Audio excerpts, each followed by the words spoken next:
Howdy, folks. Happy Wednesday. Happy hump day. Okay, Russ, guess what the temperature is in Buffalo? 55. 70. 77 degrees. Yeah. It's getting our weather yesterday, basically. That was our weather here in Philly. Yeah, it's 70 degrees in Michigan, and we got tornado warnings everywhere. But Bingo.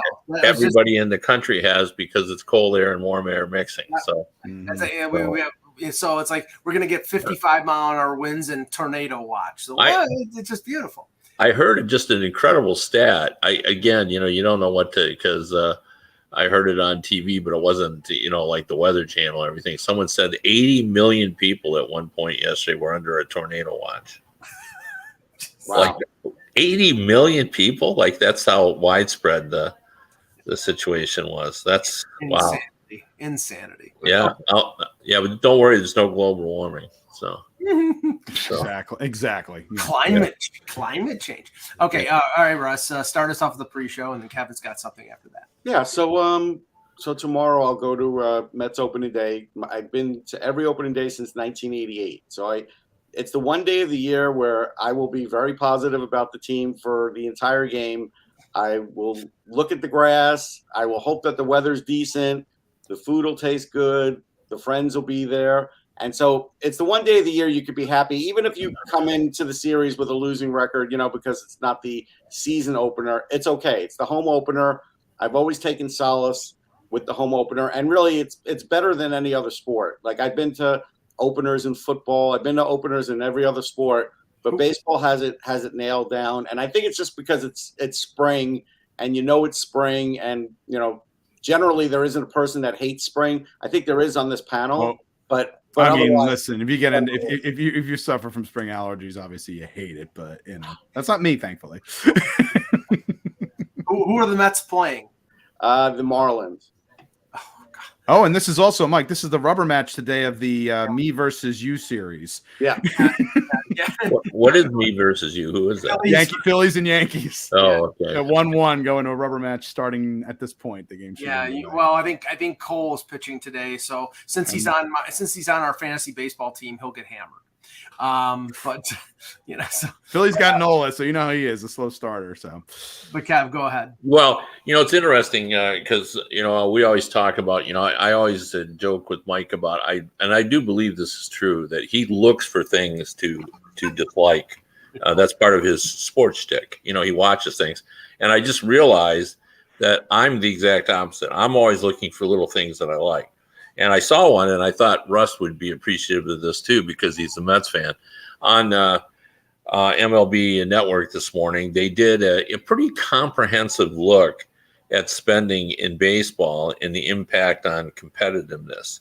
And, it was about an 8-minute deal on it. And it was really fascinating. I really kind of got into it a little bit. They were talking about, and I think we all kind of know these statistics. We just don't know exactly what they are. But if you cut the league in half in terms of spending, how many there's 12 playoff teams, I think. Mm-hmm. So how many of them were in the top half of the spenders, and how many were in the bottom last year? I'll say there was 2 in the bottom. Yeah, it was 3. I was going to say three in the bottom. And that statistically is what's been happening over the last 10 years.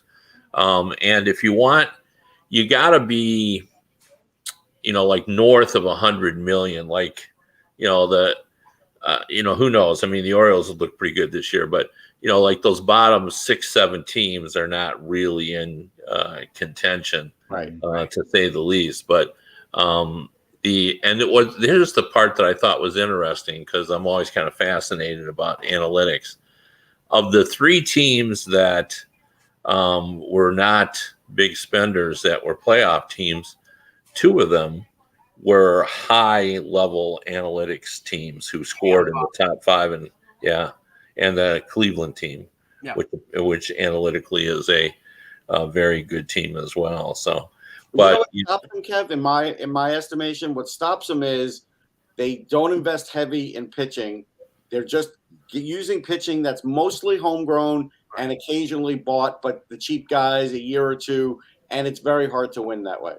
Yeah, they only have, actually the Rays only have 1 player that they've acquired through free agent. Every other player was drafted. Former Philly Zach Eflin. So yes, exactly. That's There you go.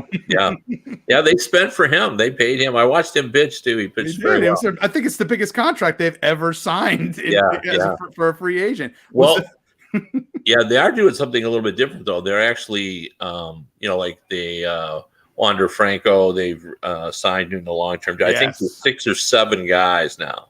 Yes. That they've kind of tied up, which would be interesting. But it is interesting because you can say what you want about the NHL, the salary cap, and how it works. And a lot of people, especially agents and players, said they would have been better off if they went to a luxury tax. But I think that does not help competitiveness the way that a cap does. So. Well, the interesting thing, I just wrote division previews for each of the AL divisions for Full Press, and I did the AL East a couple days ago. And believe me, as a Yankee fan, I wish the Red Sox, to be in last place for this next century. But for their fan base, with Chaim Bloom, who is an analytics GM coming over from Tampa Bay, they're in the midst of a transformation from the big spending, $200+ million, to being an analytics team. And the fan base there is not happy because, they've traded Betts. They let JD Martinez go. They let Bogarts go to San Diego. Now, part of this is that they spent really bad money on guys like Chris Sale, and he's been hurt the last 2 years. But a market like Boston, they will not. I mean, Tampa Bay, fine. Cleveland, fine. A market like Boston is not going to accept it. And I think before Bloom gets a chance for that team to be successful in an analytics method, he's going to lose his job because the fan base is just simply not going to accept it. Yeah, but I don't think that. Do you think they're going to not spend once they start turning the corner? It's not like they haven't, right? I mean, Kev, granted, they spent differently. You bring in obviously. Well, they spent on Devers. That's the only. And hold on, and you have the Japanese. But and they're way down in terms of spending. They're in the middle group now. Yes, and they have never been there.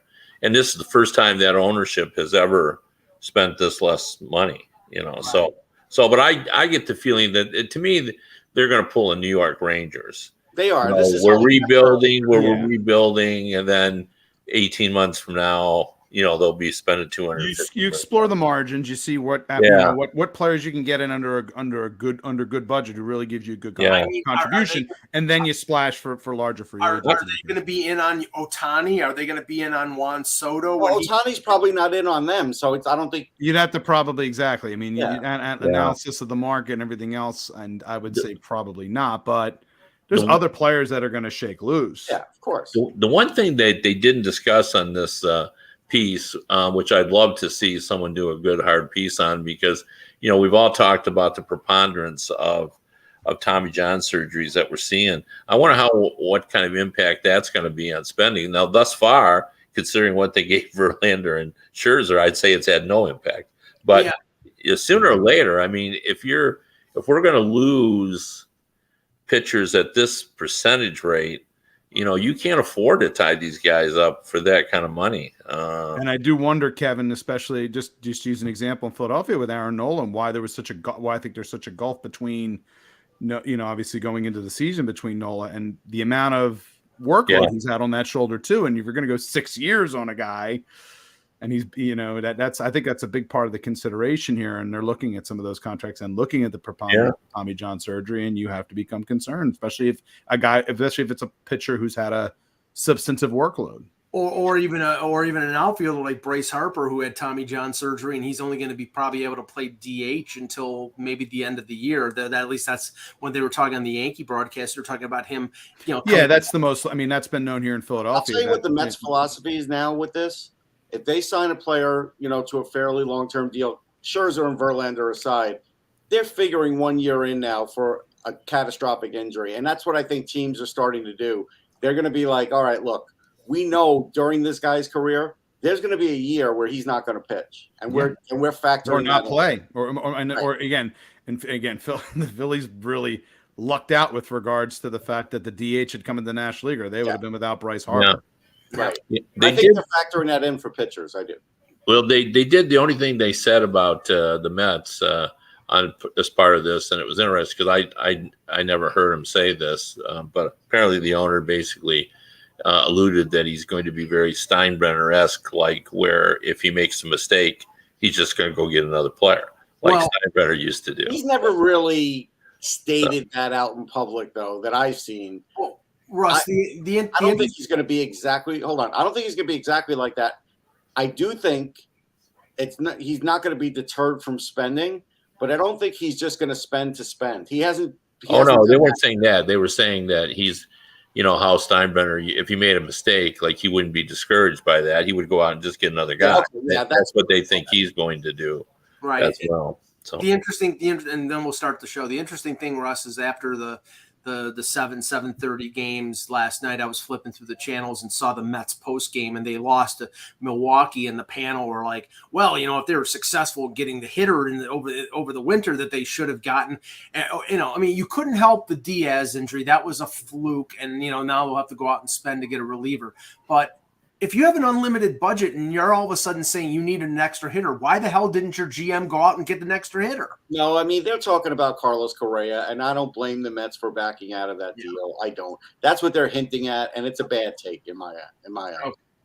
All right, let's start the show. Hello, Hockey World. Today is Wednesday, April 5th, 2023. I'm Anthony Majoni from Sunrise Philly Magazine. I'm Russ Cohen from Sportsology. Mike read that off of something. He didn't know the date. I'm just saying.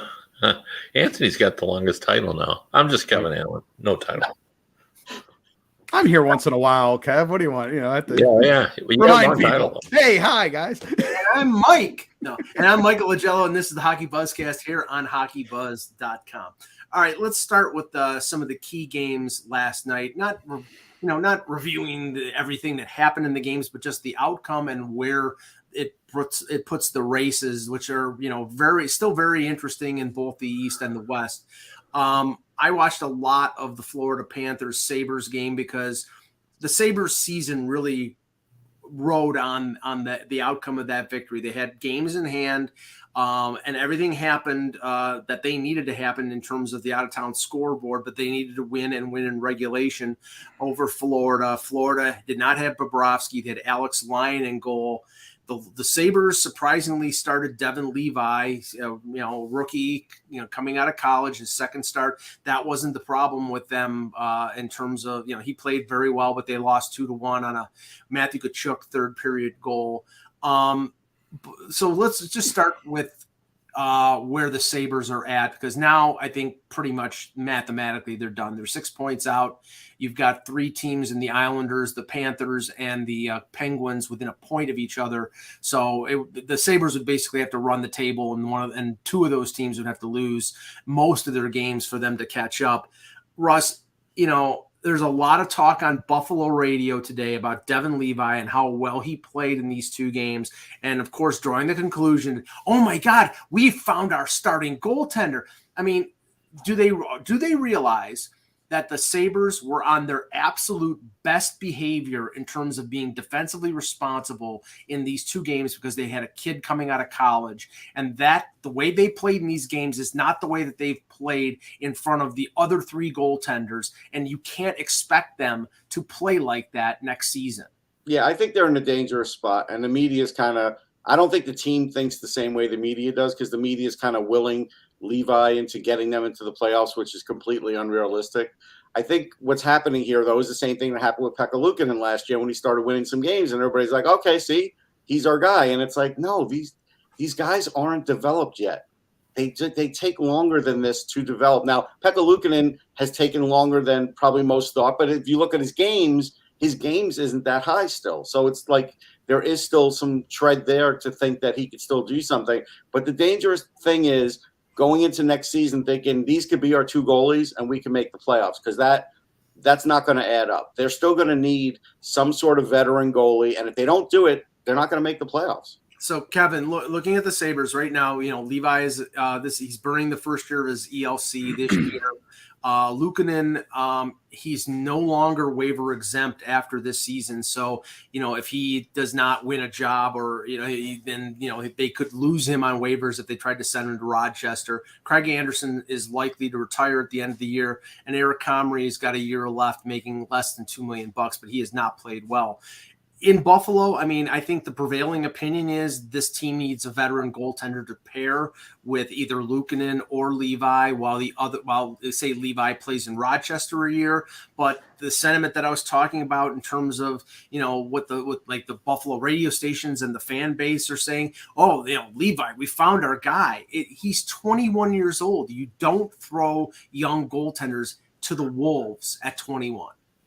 No, I didn't see the game, but we do see this phenomena a little bit. Russ can verify this as well. Like, you can hide a forward when he's very young because they're just trying to score goals, and you can be a little more defensive. Yeah, you can't hide a defenseman. That's the hardest thing to play when you're young. Yeah. And what happens with young goalies is they just go out and play on their reflexes. Yes. And they don't know what they don't know. And the shooters don't know them. They don't know the shooters. They're just going out. And most of the guys who play when you're young are really athletic. So this can happen. You can have young guys that can step in and play great. So, you got to be careful not to read too much into that. But I thought it was interesting. I saw the quote from Paul Maurice on this, and it amused me. He basically said, we had two of the top 5 offensive teams in the league. And theoretically, we had the number 3 or number 4 goalie on both teams. Yep. And the goalie stole the show in the game. Right. Lyon made 39 saves, and Levi was in the 30s. I don't know which one it is. And, Leon's been just terrific. With Bobrovsky out. I don't even know. Does anyone know what kind of illness he actually had? No, but Bob's back. I heard on Sirius today, Bob's back out on the ice, and actually Lyon wasn't. It's non-COVID. That's all I know. Yes, I didn't know he was non-COVID. I think Bob will be in next game, and Lyon will be the backup. Well, yeah, because he's 4-0 now. That's a tough situation for them. You got to go with. But he had a stinker against the Flyers too, so to balance that, like before this little run. I was going to say, you need to have a little bit of. It's been a good run, but I think the first opportunity that you have Bobrovsky at full power. And you don't. The tradition is you don't lose your job over injury or illness. So right. That's for sure. But I give full marks to Florida for how well they've. They've scrapped. They haven't been great. They've just worked real hard to try to win games. And, the leader of that team now feels to me like it's Tkachuk. Yes. Like you read the stories after the game, or the writers are talking to Tkachuk now, and he's always got something like, he's been on his teammates, he's praised them. Like he's just been just exactly like his dad was, as a leader. But Verhaeghe is the leading goal scorer, which is funny. Tkachuk's got his 103 points. Don't get me wrong; he's amazing. But Verhaeghe has gone on a little run to kind of help carry them too. Yeah, no, offensively, that's you got to have it though in order to be in the position that they're in right now. Yeah, but the way they're playing now, I think that's all Tkachuk. It took a little while too. That's the thing, because it's such massive turnover going in, and it took them a while to kind of get for Maurice to get this thing coalesced and for them to be in the mix. They were a disappointment for a good bit here. And we really are seeing the changing of the guard this season in the East. If you look at it, and Steve Yzerman talked about it recently about we're competing now against the Buffalo Sabres and Ottawa Senators. That's how we view it in Detroit, because we're talking about 2 or 3 down the road. Well, the Washington Capitals had an 8-season playoff streak going. That's gone now. They didn't make it this year. And I think the Penguins, just based on how they're playing and how Florida is playing and how the Islanders are playing, like they're in jeopardy of losing their 16-season streak as well. So this could be a pretty significant change. And, we all know, and, we knew Tampa Bay was not going to be able to be, get to the finals, 10 consecutive years. So, we're seeing, I think, a kind of change in what the East is going to look like moving forward. Yeah, just one note on the goalie development pathway. Because I had heard Kosa's name mentioned during one of the broadcasts, and I looked it up, Kev. 43 games in the ECHL this year. He's played, I think, 3 or 4 with Grand Rapids, but he's played almost the entire season in Toledo. And he's putting up pretty good numbers. But like in 3 or 4 games in Grand Rapids, his numbers were terrible. So they're taking the slow approach and giving him a lot of work. And then next year, he probably plays in Grand Rapids. And then the following year, when Husso's contract is up, then he's ready to make the jump. This is interesting, though. I'm glad you brought that up, because it really kind of shows like managerial approaches. And we wouldn't have known this because Yzerman, of course, never says anything. But his coach will talk now and then, and I'm sure it ticks Yzerman off, and I'm sure he's talked about this but he basically said that Steve put Kosa in the ECHL because the league is chaotic, and he said you never know what's going to happen. He said you don't know what you're going to face. Guys come up, they come down, some are good, some guys are physical. And he said, I just wanted him to experience the chaos and have to deal with the messiness of the East. I mean, that's how Yzerman thinks. He wants them to be prepared mentally as well as, just the athletic. And he just thought it would be a much more difficult but meaningful adjustment to the East Coast Hockey League than the AHL, where he would have been a backup. Right, and that's the thing, and we all know this because we've observed the AHL and organizations over the years. There's only one goalie who play. In the AHL, they play the majority of the game. So if you want that other goalie to get work, they have to. Being the backup in the AHL is not going to get them work. Being the starter in the ECHL, I know the Leafs had moved Joseph Wall back and forth from the ECHL to the AHL to get him work, and that just makes a lot of sense. So, I mean, it's the right development path, and it's the path that a lot of teams are taking. And you normally have a little bit more play time again with goaltenders anyway, so you can again in this circumstance have that variety of experiences that you can draw from when you are ready to play in the NHL. Yeah, and in the Toledo Walleye, that's the team that Costa is playing for. They won 18 in a row at one point.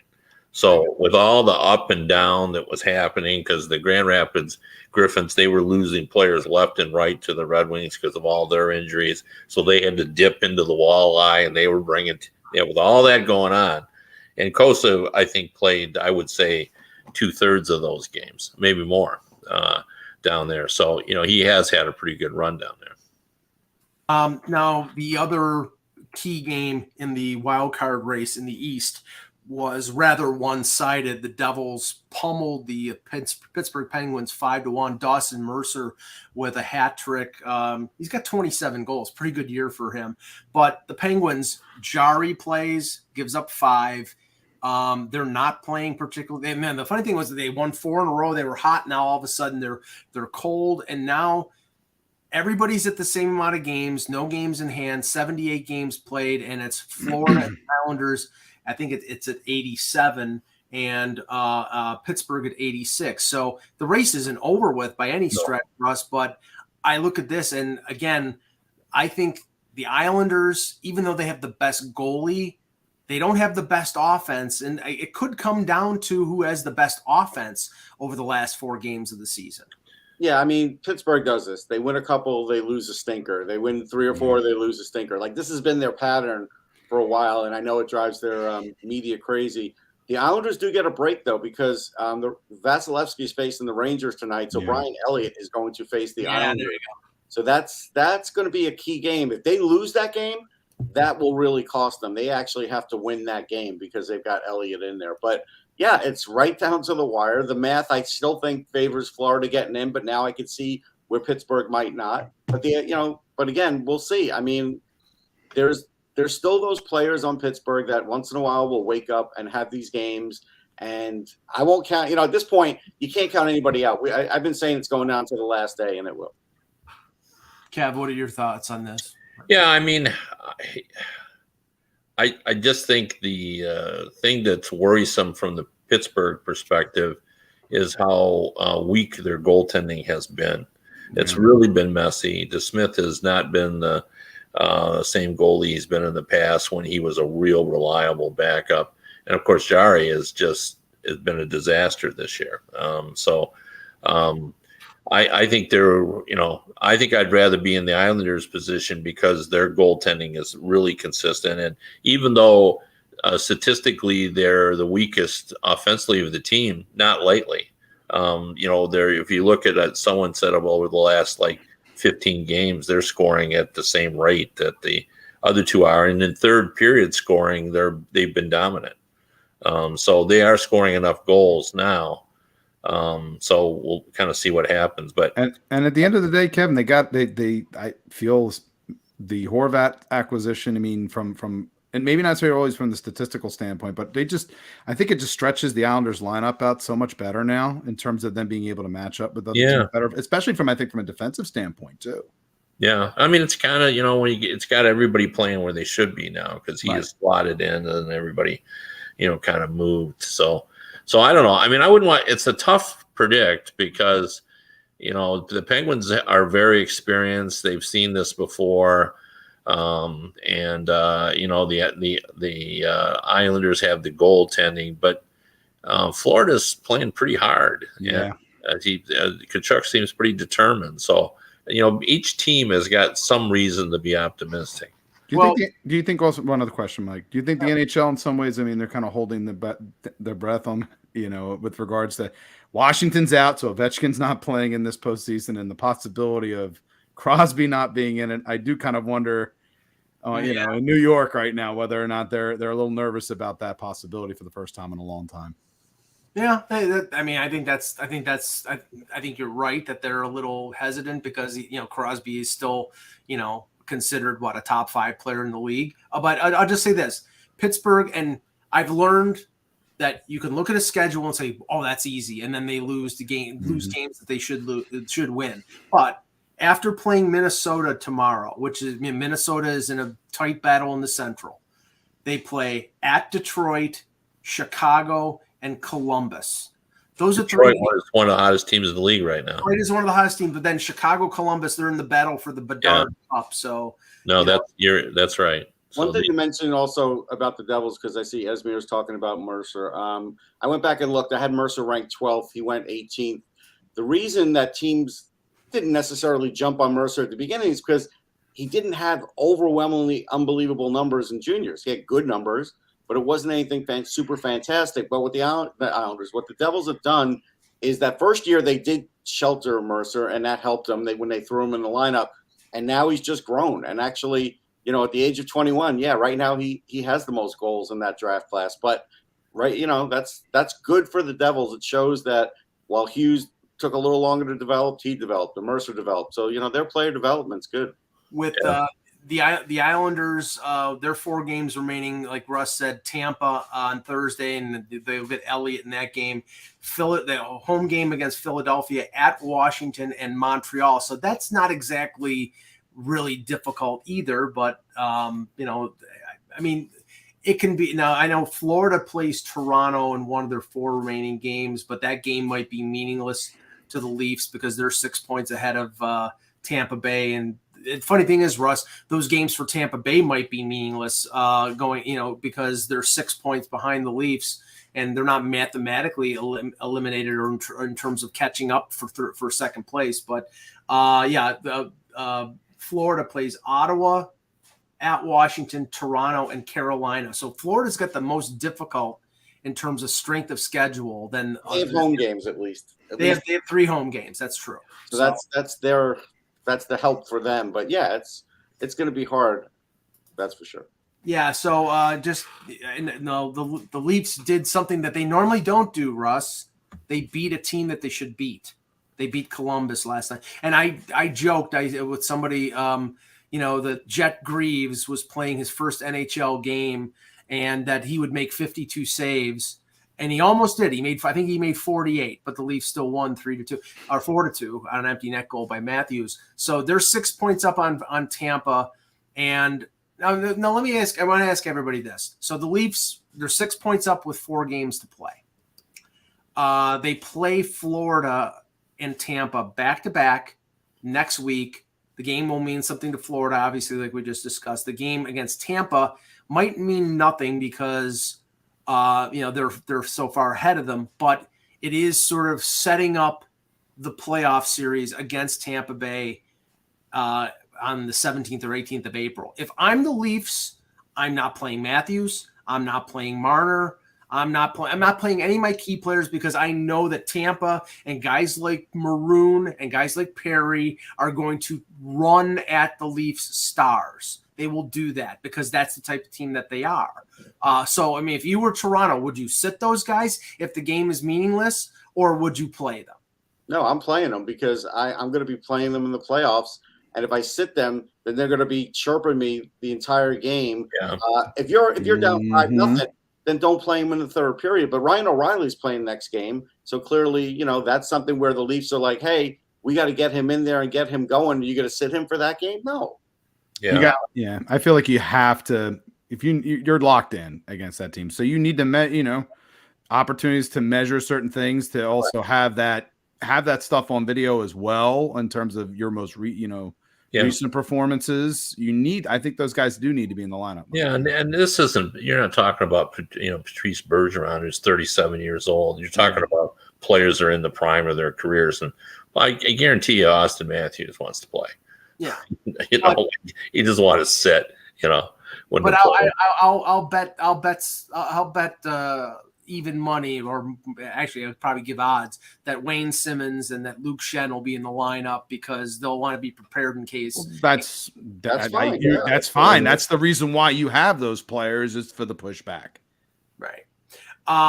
In the West right now, the battle is between. I mean, right now, let's see. I'm just pulling up There you go. Seattle is leading first wild card with 94 points. Again, I pushed back on X prediction that Seattle was going to fall out. They have 5 games remaining. The battle here, Kev, is Winnipeg and Calgary, and they face each other tonight. Huge game. Yeah, that's huge tonight. Game. Winnipeg is up by 2 points over the Flames. The Flames did not help themselves yesterday with a law. I mean, they're really a puzzling team. Every time I think that I figured them out, and every time I think that they're sort of on the right path, then they throw up a stinker and lose to the Blackhawks, who should be concentrating on only losing to get Connor Bedard, but they not those players on that roster don't give a crap about Connor Bedard. But the Flames are really a head-scratching team. Yeah, I would agree with that assessment as well, because I thought just 2 weeks ago, I thought, well, they've kind of come back. We're seeing glimpses of the team they were, last season during the regular season anyway, and then they just haven't been that team. But Winnipeg has been just as inconsistent, and so I don't know. I mean, it's almost someone's going to win that race by default. Well, yeah, I mean, you get obviously Bonus's comments. There's as much frustration. Right. It's in Calgary. Like, which of the teams is less crummy? But who's slumming at least? Who's slumming at less? we do have to talk about, and Mike won't want to, that Edmonton's 9-0-1 and can still take the division. Yeah, they can. Yeah, and everything's going right for them right now. Mm-hmm. And if they go into the playoffs with this momentum, they're going to be very scary. I think there's a chance. I honestly think Edmonton's got a shot here to rep the West. I really do. I think they're on that kind of a run right now. They are. I think they're going to be the trendy. They will be, yeah. Cup pick, like everyone's always looking for a sleeper, sure. and everybody wants to see. And everybody wants to see. I'll be picking against them. except for Michael, of course, because misery. He just wants to be miserable. But if you go into the playoffs 11-0-1 and you pick against them, it doesn't mean they get an injury, and Campbell goes on a massive run in the playoffs, and Mike's 1 3 in a row. That's pretty good. But okay, Vegas has a 3-point lead on Edmonton right now. Edmonton and LA, it's 101 and 100. So it's very close. But Vegas obviously has the edge right now. I mean, an Edmonton LA first round series. I don't think LA wants to see that because they played them last year. I do think though that LA is capable of limiting McDavid. I don't think you can shut down McDavid. He's too damn good. But there's other elements to that. If you're focusing too much on McDavid, there's The enough in other guys that will be lineup there. that you need to be, I get it. Take away the main guy if you can, but there's enough weaponry remaining in that lineup where. And we have I to think talk they can about more the than beast enough that match Nugent for them. Hopkins is this year. Like he's having his best year of his career. That's the key. Exactly. That's it. Nugent Hopkins gives them just that little bit extra matchup that puts them, I think, in a really good spot. I mean, Kev, this is where like I have to temper my my criticism of Edmonton because there's actually they actually have a support structure now because it was just McDavid and Draisaitl against the world. Now you got RNH, you've got Kane, you've got Zach Hyman, who's played very well since he came over from Toronto. They made a smart move getting Ekholm from Nashville to go along with Nurse. I mean, my area of critique with them is if they go with Skinner in the playoffs, I think Skinner is capable. But if they go with Campbell, I don't trust Campbell. Based off of track record of yes, Skinner? Based off of track record in the postseason, which he has limited track record. Two series, one against the biggest underdog in the NHL that particular playoff year, and he spit the bit. Last year I can't criticize him too much because it was Tampa. But LA. You want to avoid that Jack Campbell run the worst way, don't you, Mike? Like Tampa's won 3 in a row. He's coming off a shutout. If he wins 2 more games in a row, he'll be the starting goalie. Yeah. So, but I mean, they're in a good spot. At the end of the day, they're in a very good spot. My point, Kev, there is a support structure there that would lend themselves to making a deep run. Not only depending on McDavid and Draisaitl, but there are other players. Yeah, no, and it's turned out the Ekholm move. I preferred the Carlson move, but Ekholm has really played well for them, and he's contributed offensively as well. I was watching a game where he got a couple assists, but the one thing about the goaltending, like I liked the move when they got Campbell last year. I thought it was it didn't cost them a lot of money in terms of what you'd pay to get, like a premium goalie, $5 million. But I watched him this year and, I'm less confident with him as well. Just because I've seen a lot of Edmonton games. So, he's going to have to step up, but I've seen enough hockey through the years to know. And, I always use the bet Ed Belfour, can't win, terrible in the postseason. Look at his history. No good. Stanley Cup champion, Hall of Famer. Yeah. Andrei Vasilevsky couldn't, they lost to Columbus. They lost, and then all of a sudden he's won two Stanley Cups, got to a final. And, now lo and behold, 2 weeks before the playoffs, all of a sudden he's player of the week and he's playing like Vasilevsky. Shocking. I want to touch on this because I know we talked about it a few weeks ago, but it's sort of evolved in terms of what's going on in the league right now, and that is the Pride Night situations with various teams.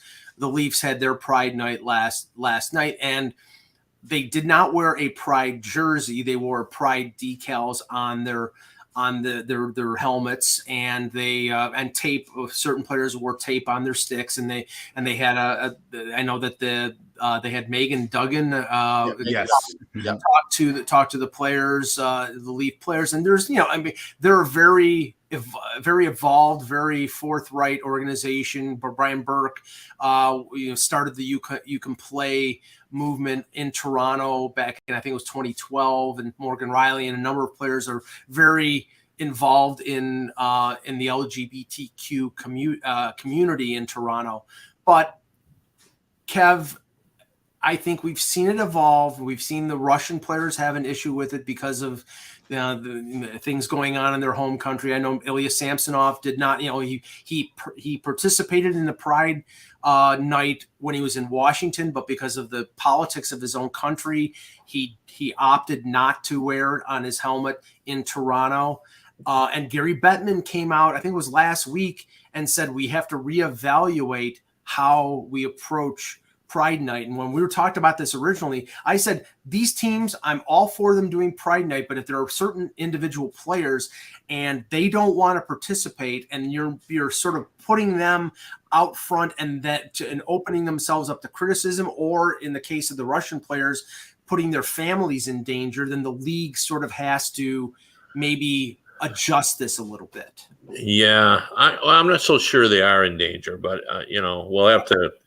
I'm sure they'll look at that in the off season, but the league did come out before Bettman said that. Bill Daley came out and said there's no indication that Russian players are in any danger over that. Right. So I just don't understand. And, again, it's just my own personal beliefs, but, you can't have it both ways. You can say we're open to everyone, but saying, I don't want to wear the Pride jersey because of what it stands for. So are they really welcome in NHL arenas or not? I mean, I just think that's a mixed message, and I don't understand that. I understand that not everyone feels the same way about things that I do, but I don't know why wearing a jersey, you're not. It's just hard. Yeah, no, I mean, I'll say this. I mean, I've been watching this pretty intently. Nashville did a great job. I think everybody wore their jerseys, and Tyson Barrie talked about it and just said all the right things from the heart. It was great. Megan Duggan, I've interviewed her 5 or 6 times. She's a captain of the U.S. team. She's won multiple gold medals. She gave a stirring speech. She did. Everybody should watch that. Players like Austin Matthews, they were all like their jaws dropped when she was talking, because what she was talking about not being included and other things, they know the women's team knows directly what that's like compared to the men's team, everything they had to go through. And I think the more that message gets through, the weaker that the other argument will be, like the Russians can't do it because. I think that's, if we see a few more things like that, I don't think it's in trouble. I don't think it's in trouble. I don't think that we're in danger of eliminating Pride nights throughout the NHL. What I'm saying is I think they're going to have to, because you're never going to have unanimity in terms of 20 players on a particular uniformity. You mean, yeah. Mm-hmm. Yeah, well, yeah, right. It's just not going to be. There's always going to be 1 or 2 players that are going to have an issue with it. And okay, I don't think that they should be singled out for like religious bigotry or they're like James Reimer. It was his belief that he didn't, and he didn't want to wear the Pride jersey. Now, I think it's more the hypocrisy of it more than that's the issue. Is like, you're going to do it, but then understand that's fine. It's just like all things. They have the right to. They express the reason why they didn't do it, but if the logic behind it is faulty, it's going to get called out. The people are much right to criticize that versus them being able to espouse the reasons why they are. I mean, this is a league that if you choose not to go to the All-Star game, it suspends you for a game. Right. Mm-hmm. So don't mess with league business. Never mess with league business. Right? So if you choose not to do a team, like you can choose not to do it, but then you aren't going to play that day. I mean, it's a pretty simple solution. You can just say, look, I'm just not going to be involved with that. That's your right. But you know what? On that day, you're not part of the team. So the question's going to be, though, Kevin, again, in terms of, because I think this has sort of come up with, agents obviously with pushback and saying, can you prevent a player? I mean, again, if it's under, they're going to have to make it. They're going to have to make. Hold on, Russ. They're going to have to make it explicit that this is part of your team duties that you signed a contract for. That's something that has to be I think has to be explicitly written. And if you don't, then if you don't participate in a practice, you don't participate then you are subject to. Then you're subject to a scratch. I hope I have this right, but I think I just heard today that the St. Louis Cardinals have scratched a player for not wearing a tie. Did I hear that? O'Neill on the Tyler, of course. So He's exactly. If we're gonna gauge in this kind of theater, then one of our players, of course, he's getting Yeah. scratched. So if the team's all wearing a warm-up jacket, warm-up jerseys, can't we just say, all right, you've made your choice, but you don't play that day. this is part of team business, and this is what Right. we do. So that's what it has to come down to, is that if you don't do this, this is what you're subject to. My thing is, like, this whole initiative is, I think, for community outreach.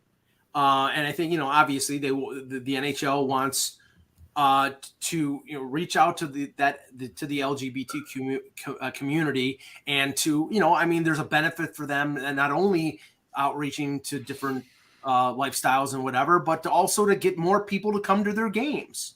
Now the thing is, if you all of a sudden, in the same breath as including that particular community, you're alienating another community because of players not wanting to participate, then it's sort of counterproductive. And that's why I'm saying, it's like you can have outreach with the LGBTQ community and have Pride Night and have players express themselves, but not single out players who don't want to express that point of view. That's what I'm saying. It's like, I think the NHL, every time there's a player like Provorov or Reimer or whoever, I think it's an embarrassment and a body blow to the league for wanting to do the outreach. So I think that they have to augment this a little bit so there aren't those body blows. I think they want to be inclusive, and I think it's a good thing. But I think that with each player saying, no, I don't want to do this for this reason, it's something that they, I think that the league wants to avoid that, and that's why things might change. So we'll see. Just want to touch on this before we end the show. Could this be the? Go ahead, Russ. Sorry. Yeah, I've got something I think is relevant and different. So I do a broadcast called KindnessCorner.com. It's Mets related, but we had Ed Lynch on, and Ed Lynch was a pitcher. He was also the youngest GM in the National League, actually in baseball. When he was for the Cubs, he was at the age of 38. So obviously a sharp guy, a big hockey fan. But we started talking about scouting, and what he brought up about scouting, and he brought up the analytics. He goes, it's great. You get your reports. You've got all the analytics. You've got everything else. He said, but at the end of the day, I still want my guys out there. I want them viewing these players, and I want to see those reports because I have the final word over who's getting picked. And I'm not going to do it without seeing a player with just analytics. But then here's the key.